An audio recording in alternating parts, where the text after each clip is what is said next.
A partir de agora, aqui na Rádio Atualidade, programa Nossa Gente, Nossa História.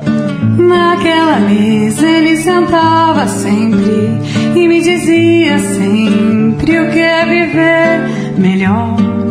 O reconhecimento a todos que construíram a nossa terra, homens e mulheres que por seu trabalho recebem a nossa gratidão. Naquela mesa ele juntava a gente e contava contente o que... Apresentação: José Weiner da Silva. E nos seus olhos era tanto brilho que mais que seu filho eu fiquei seu fã.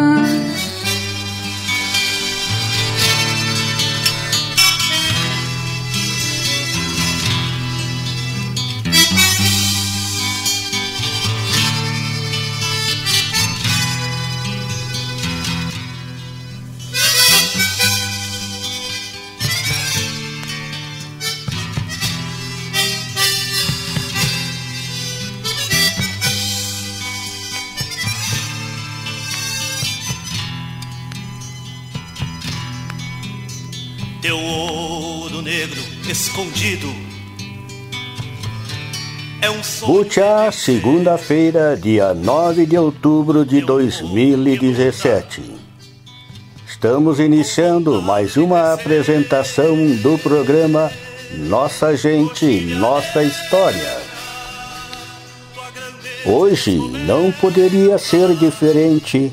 O nosso programa será em homenagem aos 53 anos do município de Butiá.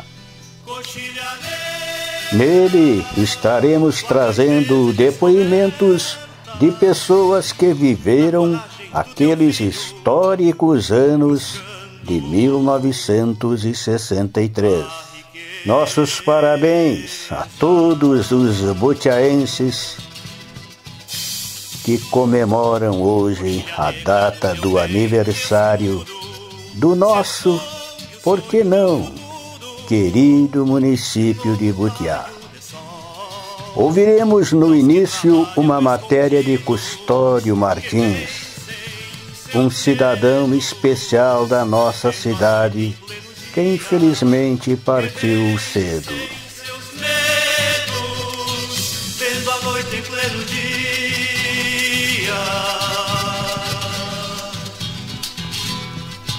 coxilha negra no teu ventre escuro, se esconde o sonho de um futuro e um novo raio de sol para os que trabalham escondidos, que vencem seus medos, vendo a noite em pleno dia. 9 de outubro de 1963.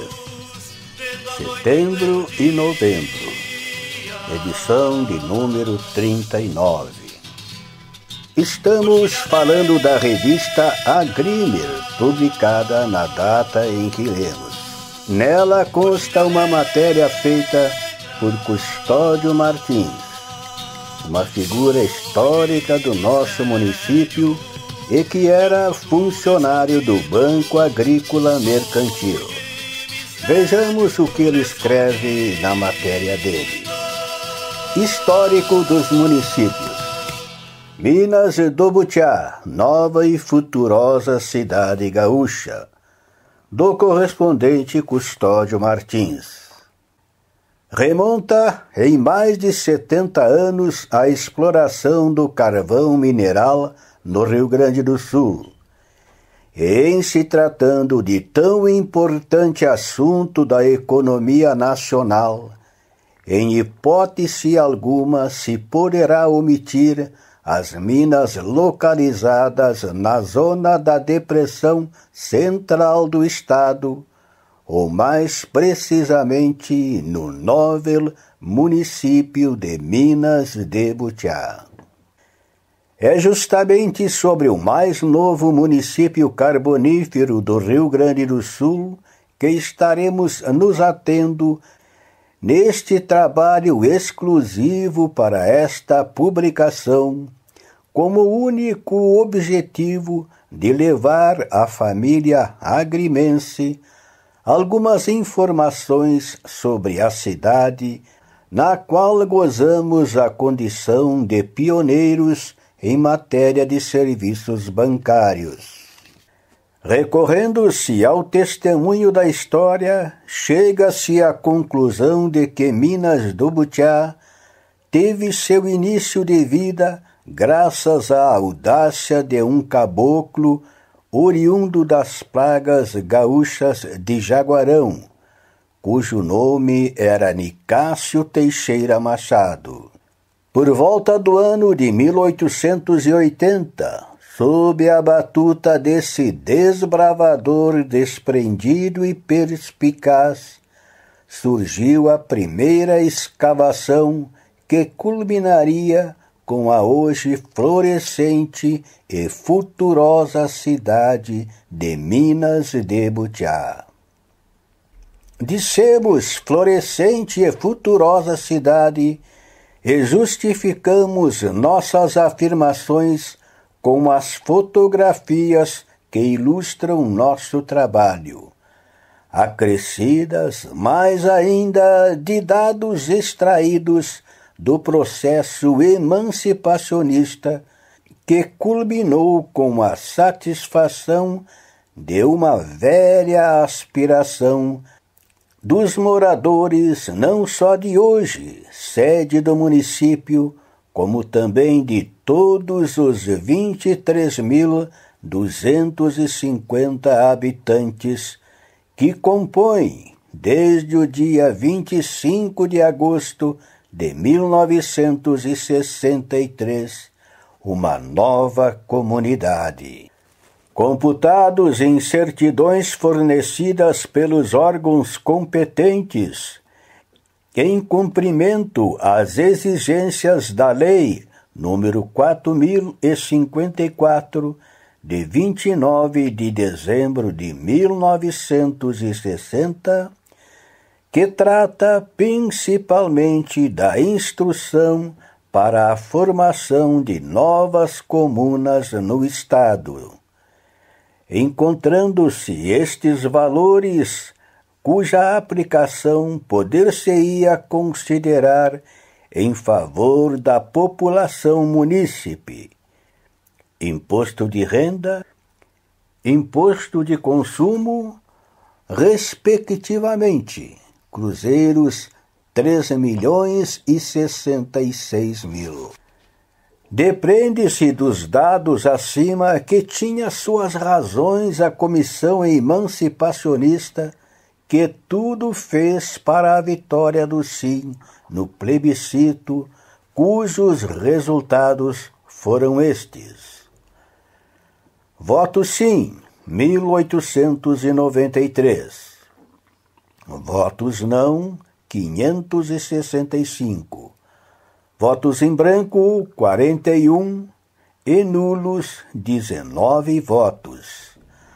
A diferença em favor do sim acusou 1.328 sufrágios, significando 60,6% dos votos.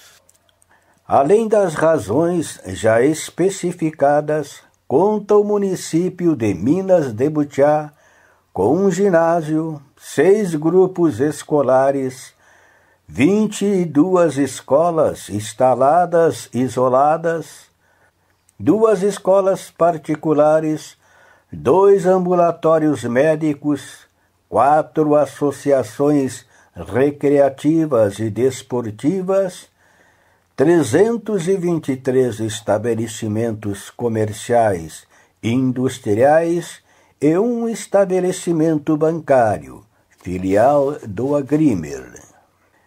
Minas do Butiá conta ainda com uma produção de carvão mineral equivalente a 70% da produção total da zona carbonífera rio-grandense e, além disso, possui uma boa área rural onde despontam grandes propriedades.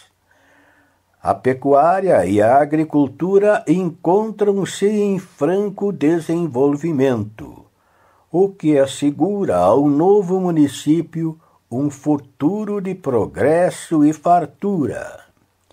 a produção do arroz apresenta-se como a mais fértil no setor da agricultura, aparecendo ainda o cultivo do trigo, do feijão e do milho, este, porém, em menor escala.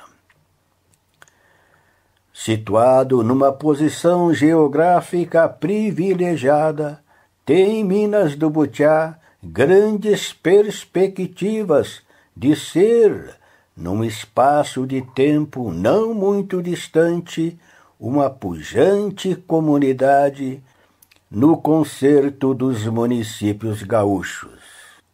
Servidos pela BR-37, que o atravessa pelo centro numa posição mais ou menos equivalente à espinha dorsal de um corpo, e tendo à sua disposição para o aproveitamento necessário o rio Jacuí em sua zona norte. Deverá esta comuna, mercê do trabalho e inteligência de sua gente, cumprir com a finalidade que todos esperamos e desejamos. Localizada a 70 quilômetros da capital do estado e servida pela rodovia a qual já falamos, não demorará a ser visada pelos industriais progressistas para a instalação de indústrias, haja vista que conta, no vizinho município de São Jerônimo, com duas das maiores usinas termoelétricas do estado. Cada vez mais se firmará o espírito visionário de Nicásio Teixeira Machado, que há tantos e tantos anos já vislumbrava o progresso nessas paragens com base na indústria carbonífera. Que as nossas premissas se tornem realidade para o gáudio dos moradores de Minas de Butiá e satisfação de todos nós. Repetimos que esta matéria foi publicada em 1963 na revista da Agrimer, onde trabalhava Custódio Martins. Coxilha negra, tua grandeza descoberta, na coragem do teu filho, buscando a riqueza. Coxilha negra, tua grandeza descoberta, na coragem do teu filho, buscando a riqueza.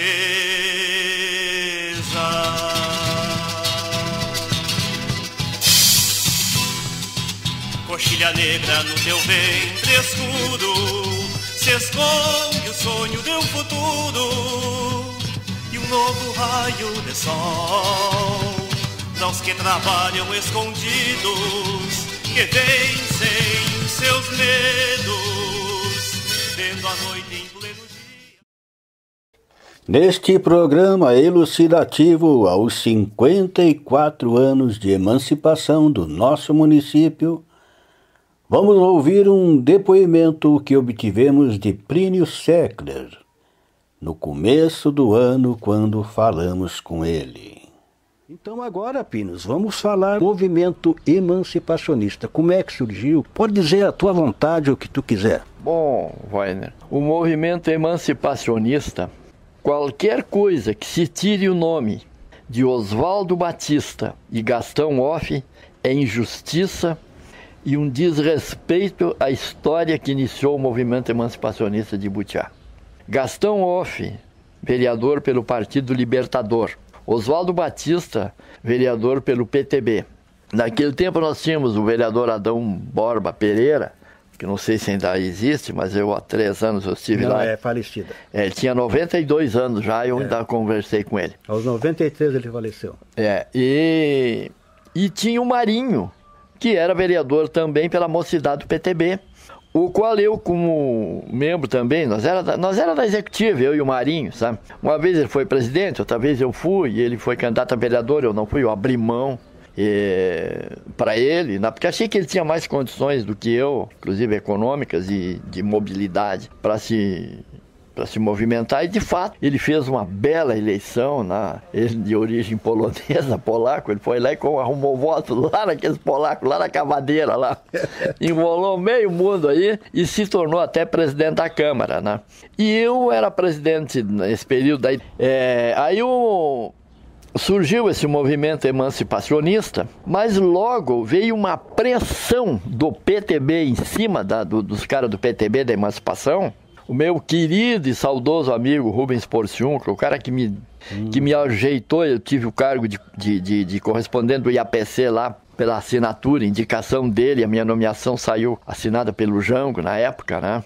Isso já lá em 60, pertinho da emancipação. Logo depois eles nos intrigaram com o Porciúncula, que um dia nós tivemos um pega na rádio e eu acho que tinha gente armada. Eu estava armado com arma de fogo, sabe, tia? Tu me permite, cita o cargo do Rubens Porciúncula. Ele era delegado regional do IAPETEC e tinha sido vereador em São Jerônimo. Delegado regional do IAPETEC e a indicação dele como meu conhecido do meu município, me indicando para o Instituto dos Comerciários, o IAPC, com o aval da Associação Comercial de Butiá.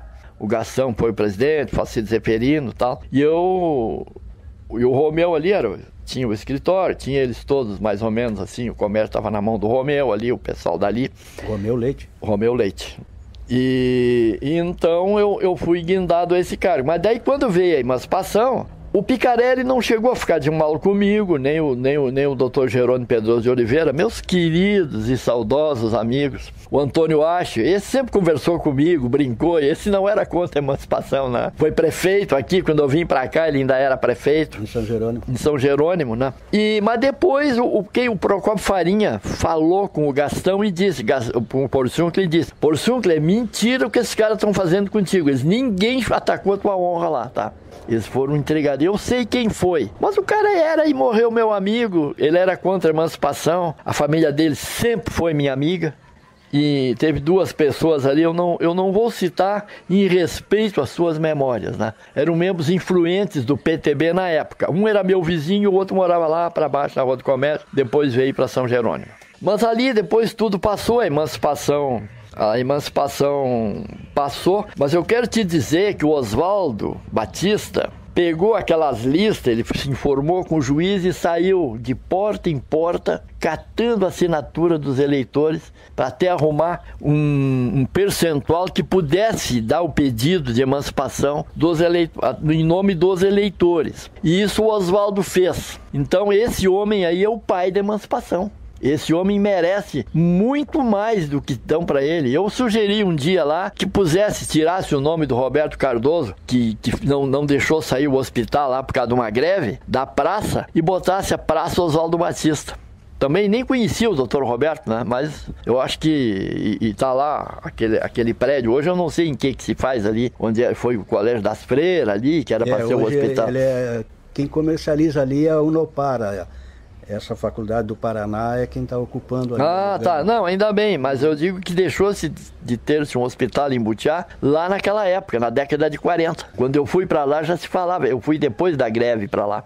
Então o Oswaldo daí ele fez, aí ele arrumou os papéis aí, formou a comissão de emancipação, nós fizemos uma audiência, uma reunião pública lá, e em que fomos designado a comissão de emancipação. Nós tínhamos imunidades, não podíamos ser presos nem nada, até que solucionasse a emancipação. Aí o Oswaldo era o presidente, o Gastão o vice, o tesoureiro o Decimon, o Romeu era o secretário e eu o segundo secretário. Aí o Romeu não era eleitor de Butiá, nós pusemos o seu Homero, porque era o dono do cartório, né? Mas o seu Homero, uma pessoa nos ajudou muito, mas no fundo quem foi o secretário, na verdade, em todos os momentos, fui eu. E o Romeu também nos ajudou muito, né? Então a Assembleia aprovou isso aí e tudo, né? Mas aí na hora de fazer a petição para a Assembleia, né? Nós estávamos o Decimão, o Gastão, e eu e o Custódio. Não sei se o Decimão tava o Decimão. E aí eu dizia lá, agora eu vou pedir para vocês dois, vamos procurar um advogado para nós fazer, para vocês façam uma petição e nós assinamos e nós vamos lá na Assembleia. Eu digo, Custódio, pega um táxi aí, vamos lá no Romeu. Nós três vamos fazer. Na hora o peito. Aí sentemos assim, o Romeu com a máquina de datilografia e eu e o Custódio na frente dele, nós assim conversando, como eu estou contigo aqui, dialogando. Fizemos a petição e demos a exposição dos motivos por que Butiá queria se emancipar e dando todas as ali. Aí chegou na Assembleia, chegou lá, entrou e o Porciúncula era uma das pessoas que estava lá, ele era deputado já, né? Foi um deputado eleito aqui na nossa região, foi o último, né? E na mesma época o Flávio Ramos era deputado pelo MTR, porque tinha sido delegado regional do IAPI, no governo Jânio Quadros, isso aí. Aí então, mas aí o Porciúncula, ele olhou, não acharam furo, né? Nós fizemos tão bem feito, né? E isso aí foi Deus, né? Que nos iluminou, que a gente pôde fazer. E aí nós chegamos e dizemos, aqui ó, tá aqui, o advogado já fez, né? Eles olharam, riram, né? E digo, não, foi o Romeu e nós dois que fizemos isso aqui, daí os caras olharam, ele chegou lá, bateu, não teve problema, né? Quando foi apresentado, foi um deputado de Caxias, Bruno Segala, era um deputado da linha comunista, né? Da RS, era amigo do Procópio e tudo. Ele que foi o relator, o apresentador do processo, e aí entrou e passou, não teve problema nenhum, graças a Deus, e ninguém teve nenhum furinho para contestar a emancipação de Butiá. Então, mais ou menos foi isso aí, Wagner. Eu quero, até para acrescentar, tu citaste várias vezes o Romeu Leite. Citaste o Romeu, e então... Meu querido amigo e padrinho de casamento. E teu vizinho ali também, né? Meu vizinho. Aquela casa onde ele construiu ali, aquele terreno era nosso. Pra te ver como o Caden tinha força. O Romeu nem sabia, nem conhecia nós direito, né? Ele chegou lá no Caden e os caras deram pra ele construir ali. Tava cercado por nós. O pai tinha... Aquilo ali era nosso, nós usávamos aquilo ali. Mas o Romeu se tornou uma pessoa muito amiga, né? Então, o Romeu Leite, para os mais jovens que não sabem, ele era o proprietário do escritório real, que ainda hoje existe em nossa cidade, né? Ele era o dono. Ô Plínio, passaram-se tantos anos, a história hoje já está sacramentada. Então eu gostaria de insistir contigo sobre os movimentos, as pessoas que eram contra a emancipação do Butiá. Pode citar nomes, tu não vai ferir ninguém, só citar nomes. Não, e todos foram meus amigos. Eu vou te dizer assim, o seu Efigênio Borges, meu querido amigo da família toda, né? Ele é tio do Ariosto. O Ariosto não é meu amigo, é meu irmão, nós trabalhamos juntos, foi um dos maiores colegas e amigos que eu tive. Eu cheguei a passar um fim de ano na casa dele com a Neida, o Carlinhos era pequenininho. Eu, em vez de passar com o fim de ano, o primeiro do ano, eu passei na casa do Ariosto. O Ariosto não era contra. O Ninho, o seu Leonardo Espinosa era contra, o seu Efigênio Republicano Borges, seu Alcides Gonçalves, seu Cabeda Knoff. Esses eram contra porque eles eram membros assim e manipulados e já estavam acostumados a obedecer o partido de São Jerônimo. O meu querido amigo professor Jair Silva, que uma vez foi lá também, ele deu umas aulas particulares para a Maíra, que ela fazia um curso no governo do Brizola, ela foi muito bem. O Zueli, meu querido amigo Zueli, que foi bom de bola, eu sempre mexia com ele, transmitia muito futebol com ele. Aí, uma vez eu falei na rádio, né? Que como é que o Zueli, o Jair, esse cara, e o professor Jair, iam encarar a família dele depois da emancipação. Aí o Zueli, depois da emancipação do Leão, o Zueli é favorável, se ela é prefeito. É verdade. Então, mas aí é o seguinte, o Leonardo, tudo isso era contra, né? Uhum. Mas é apenas por esse poder de manipulação com eles, assim, que eles eram da cúpula partidária, eu também era da cúpula. Vocês eram todos do PTB, do Brizola antigo. O Gastão era Libertador.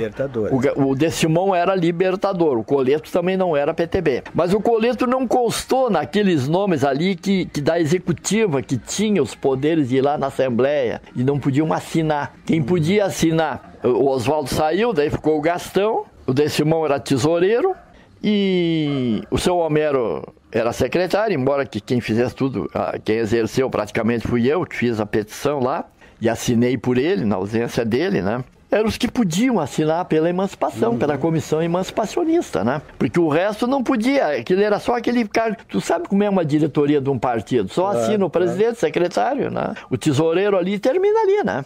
Mas ainda sobre a emancipação, eles eram 4 vereadores naquela época representando Butiá. E eles, como vereadores, não podiam abraçar a causa emancipacionista. Eu quero te dizer, o Marinho nunca foi contra a emancipação.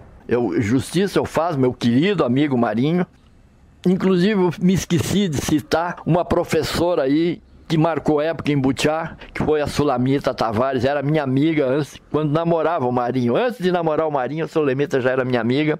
E então o Marinho ficou na dele, porque ele sabia, ele ia ser presidente da Câmara naquele período. E ele sabia que ele ia ser prefeito.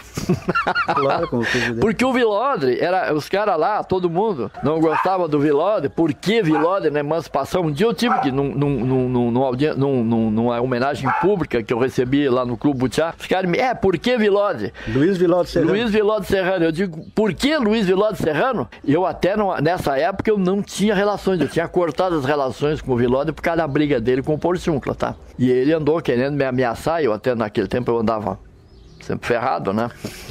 Aí eu encontro o Luiz Vilodre, eu e o Romeu, no caminho de São Jerônimo. E eu digo, Luiz, nós precisamos disso lá na prefeitura.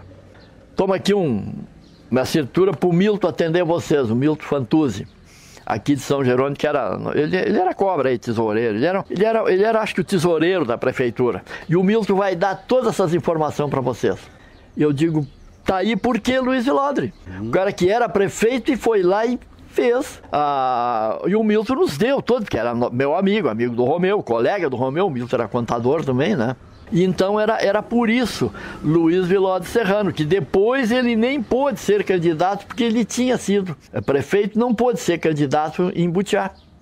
Ele se afastou da prefeitura de São Jerônimo para concorrer em Butiá e não pôde concorrer. Não pôde concorrer, porque ele tinha sido no município mãe.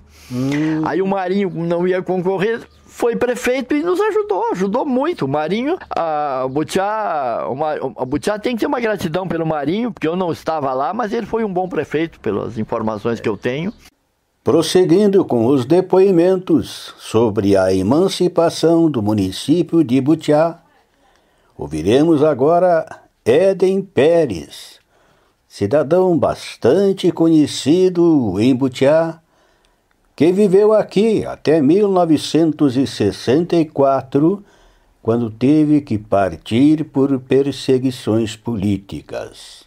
Tu poderias citar algumas pessoas destacadas do movimento pró-emancipação?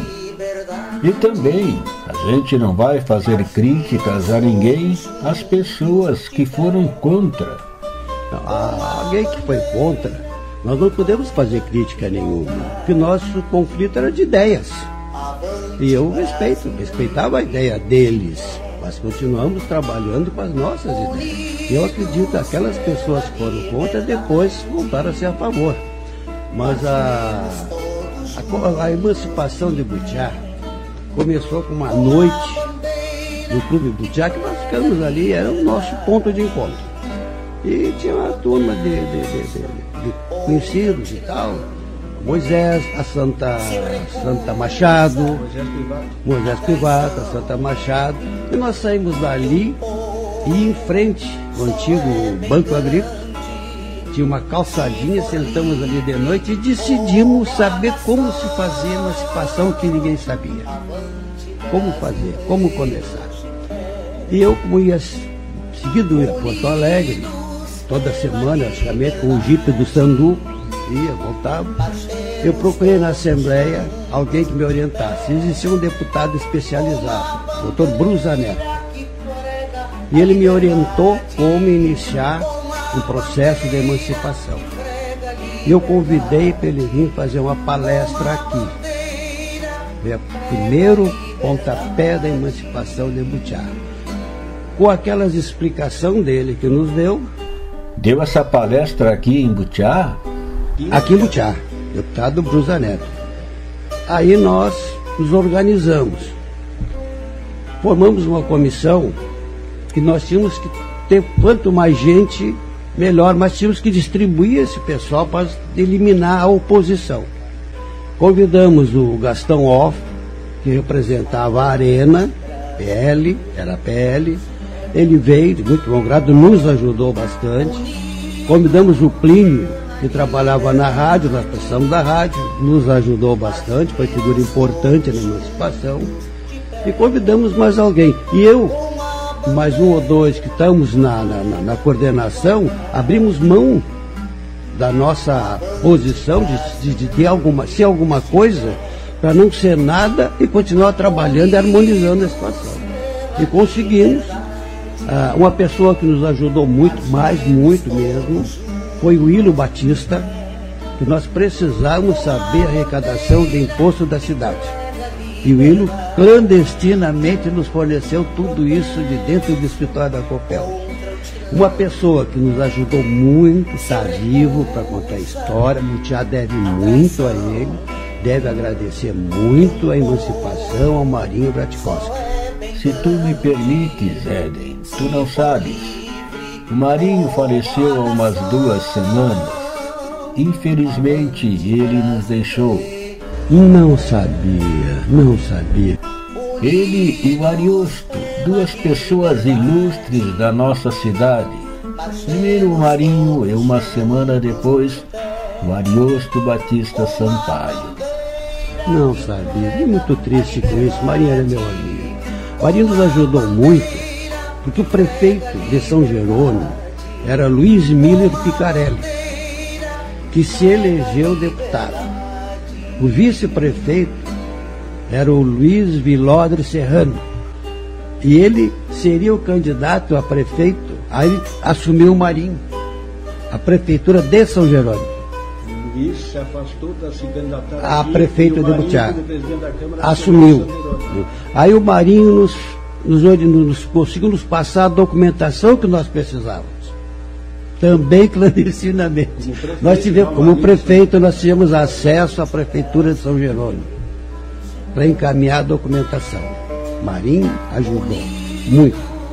Mas conseguimos a documentação, marcamos o plebiscito na guerra. Se tu me permites, antes do plebiscito, acho importante nós citarmos uns dos nomes de transcendental importância pelo trabalho dele, que foi o Oswaldo Batista, talvez irmão do Willo Batista.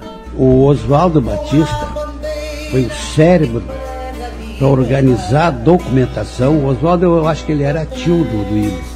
Acho que era inteligentíssimo, pessoa da mais alta qualidade, político excelente, foi vereador nosso. A documentação, tudo era entregue para o Oswaldo, tremendamente organizado. Que quando nós entregamos a documentação, foi analisada na Assembleia, não teve nada para ser modificado.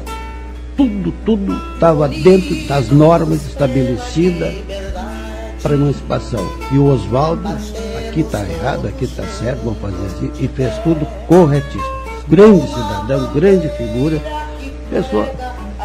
uma pessoa excelente e popular. E aí veio o plebiscito, aí o passo seguinte era o plebiscito, e o plebiscito nós ganhamos. E no plebiscito, claro, nós tínhamos adversário, a companhia não permitia, não queria. Porque nós tivemos um problema inicialmente, que nos fizeram procurar a Assembleia, porque diziam que nós não conseguimos emancipar Butiá, porque Butiá tinha dono. Como é que tu vai emancipar se a companhia é dona dos terrenos, das casas das caixas, das casas que tem? Vamos emancipar de quê? Vamos desapropriar? E podia. O José fez o levantamento e podia. E a companhia achou que nós não íamos conseguir, mas conseguimos.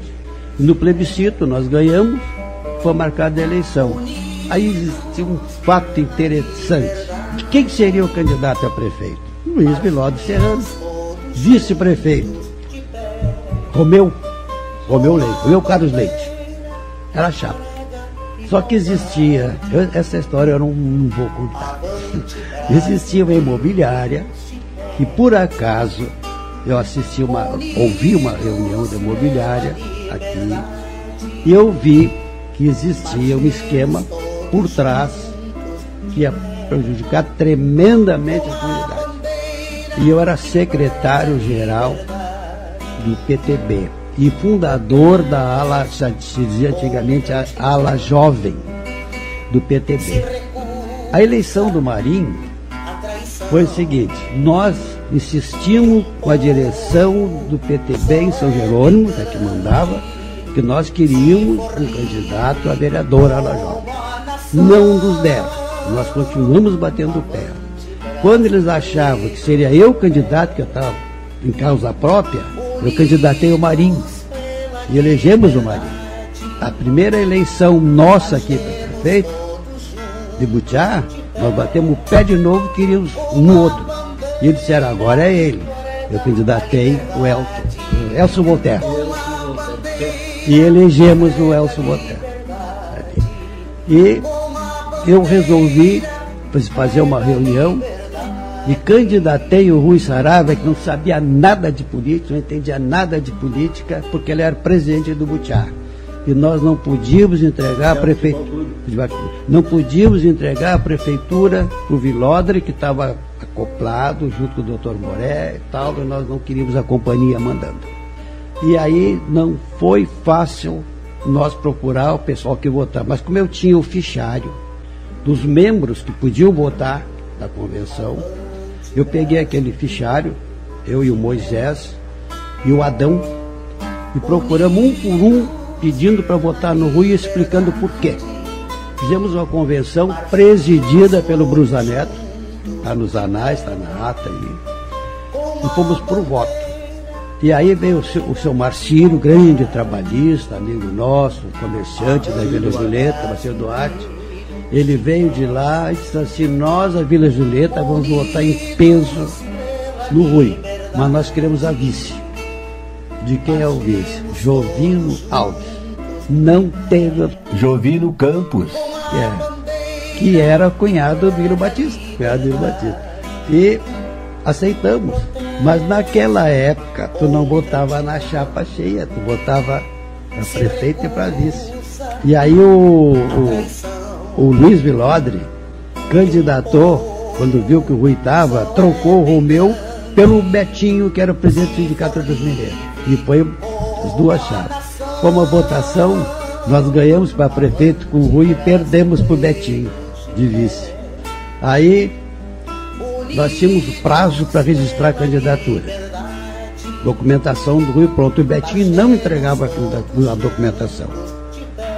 Não entregava.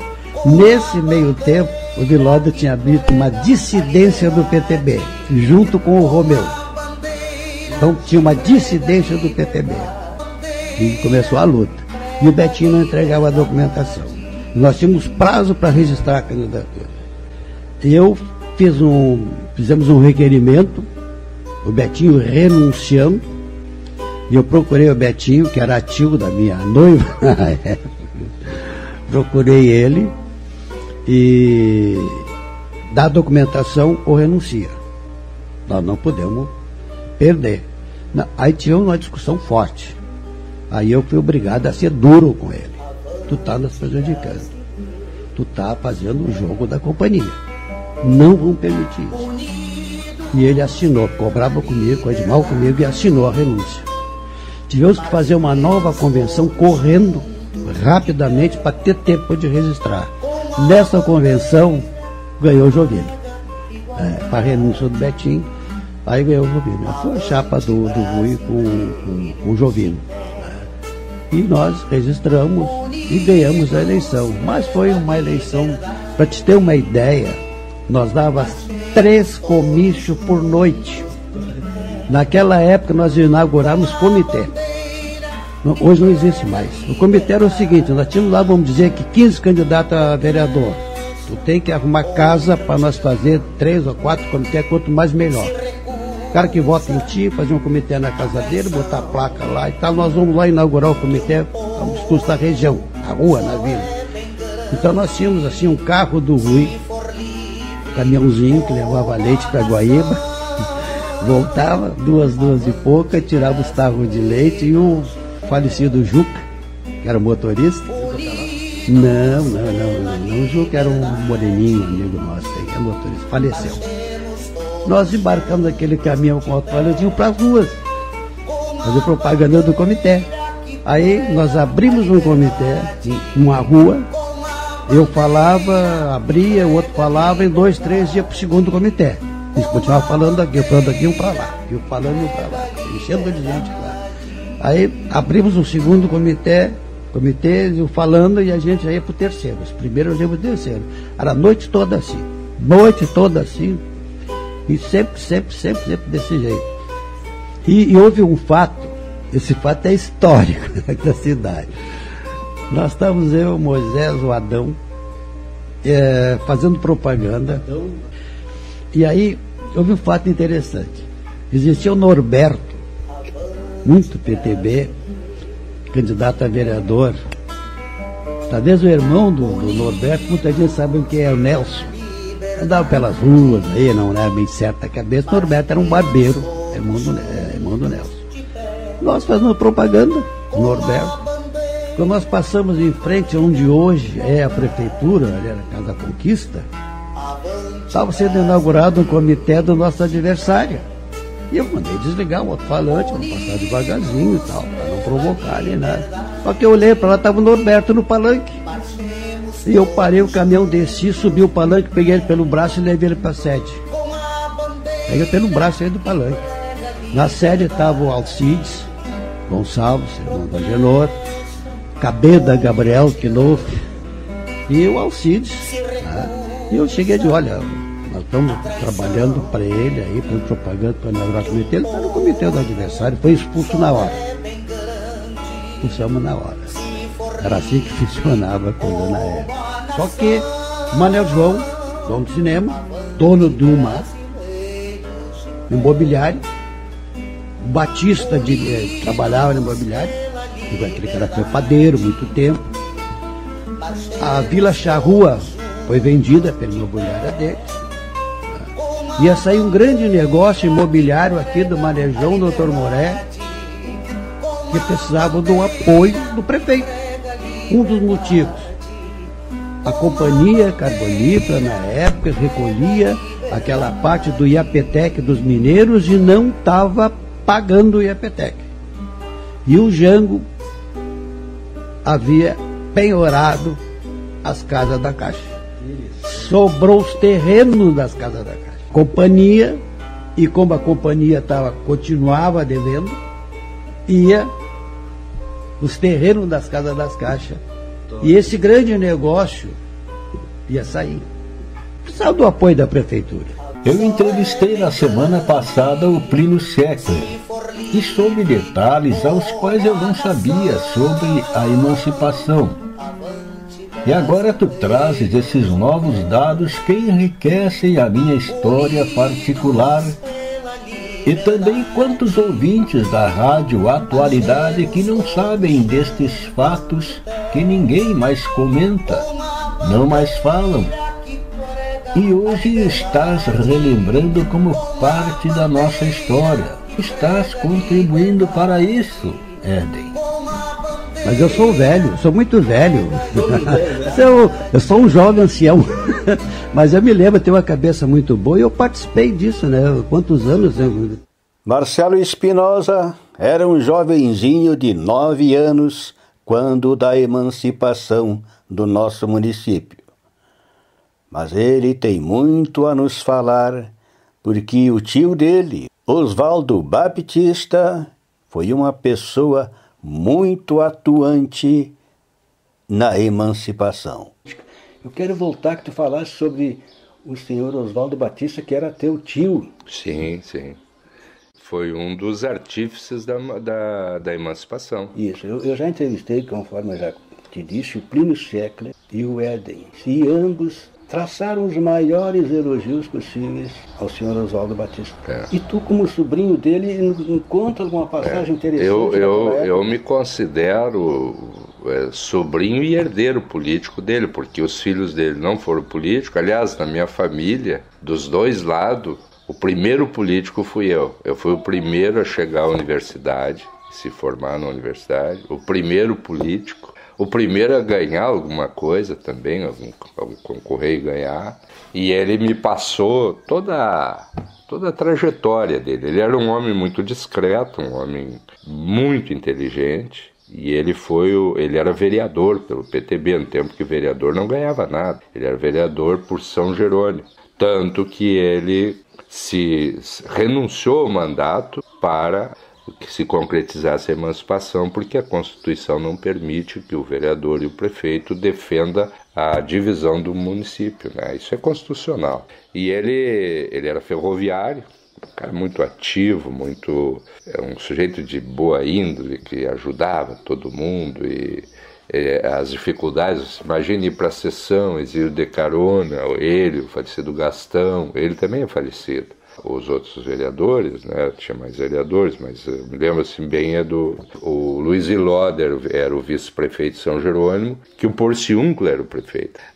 Porque esse é um momento muito interessante. O Butiá, ele se emancipa entre 1961, que é a legalidade, a resistência, e o golpe militar de 64. Ele se torna município no dia 3 de outubro, 9 de outubro, 9 de outubro de 1963, e no dia 31 de março explode a Revolução. E o tio Oswaldo, que era um PTBista ativo e tudo, foi aconselhado, porque ele tinha 6 filhos, não dava mais, era o Butiá sem emprego, sem nada, a ser promovido, ir para São Leopoldo, ser promovido e sair do foco, porque a cana ia pegar ele. Ele era um dos primeiros da lista. E ele, com 6 filhos menores, aceitou a decisão da Rede Ferroviária Nacional e foi morar em São Leopoldo, né, com os filhos. E a vida dele, evidentemente, ele conseguiu dar estudo e ser uma espécie de tutor meu em 1968, 69, onde eu morei na casa dele, senão não teria condições de, em 15 anos, ir para lá. Fiquei na casa dele, me formei. Ele e a tia Alda são pessoas que são mais que meus tios, né? São meus segundos pais. E os filhos dele, meus irmãos assim, né? E o Oswaldo foi peça fundamental, porque ele era correspondente do Correio do Povo, ele era um sujeito letrado, um sujeito que lia muito, tinha uma caligrafia, o Zé Vânio, de dar inveja a qualquer um. Aliás, os homens, mulheres que trabalhavam em torres, conferências, pessoas que escreviam, parecia que era uma norma. Os caras tinham caligrafia. Eu conheci gente no Butiá que até não estudou, não passou da 5ª série, mas a caligrafia dos caras é uma letra cursiva que parece feita em máquina, de tão perfeita. Eu conheço o meu sogro, Dandinho, era um sujeito assim, o Moisés Pivato, que eu conheci, né?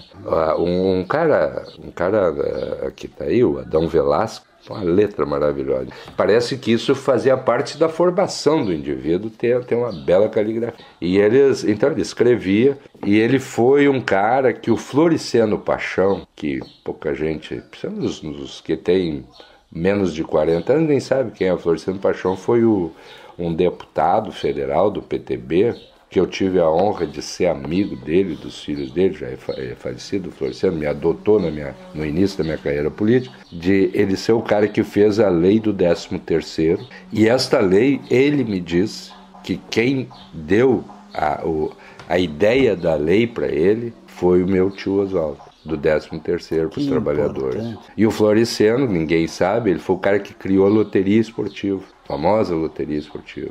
Ele era deputado federal. Deputado federal. Ele foi o cara... Ele era braço direito do Jango. Ele foi o cara que, na época do golpe, ele era o superintendente do que é hoje o INPS, o IAPTEC. Essas casas da Caixa, essas coisas todas aí eram feitas nessa época. Aliás, as casas da Caixa é anterior, né? E o Floriciano ele foi o cara que fez a lei da aposentadoria dos mineiros aos 15 anos, né? Os mineiros devem muito a esse homem. Então, esse é o resumo, assim, né, dessa história que acontece ali naquele período extremamente... Eu me lembro, eu morava na frente da Rádio Butiá, onde é hoje o Sindicato Rural. Eu morava... onde hoje está sendo construído um prédio, um edifício, ao lado do consultório do Luiz Afonso. Ali era a casa que eu morava, ali tinha um corredor. Corredor que saía lá no Poço 3. Isso, e eu morava na esquina, e a rádio ficava em frente. Tinha o Lactário, que hoje é a Secretaria de Educação, o Lactário onde se fornecia leite para as crianças, para os filhos dos mineiros, até, não sei se 2 anos e tal. Era Butiá tinha um movimento muito interessante.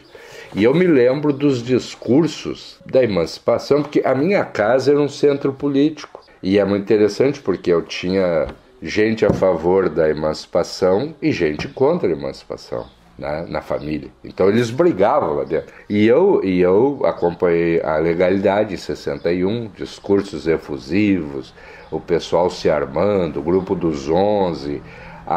Me lembro que anunciavam que tinha que fazer barricadas na Federal, na 290, ali no retorno, porque ia passar o dia que disseram que ia dinamitar o palácio, depois ia bombardear as cidades. E eu, menino, em 61, eu tinha 9 anos. Eu tinha 8 anos, eu ia fazer 9 anos ainda. Mas eu já esperto, eu já atilado com aquilo, né? Eu ficava impressionado, já era um filme para mim aquilo.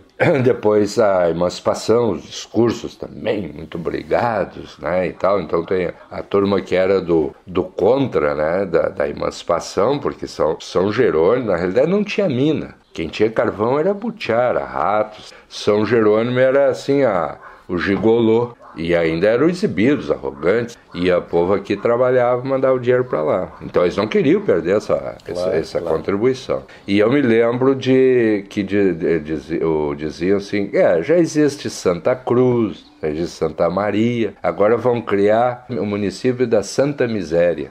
Esse era o discurso dos caras. Picarelli, esses caras, tudo que foram deputados, vinham discursos e já levavam a vaia.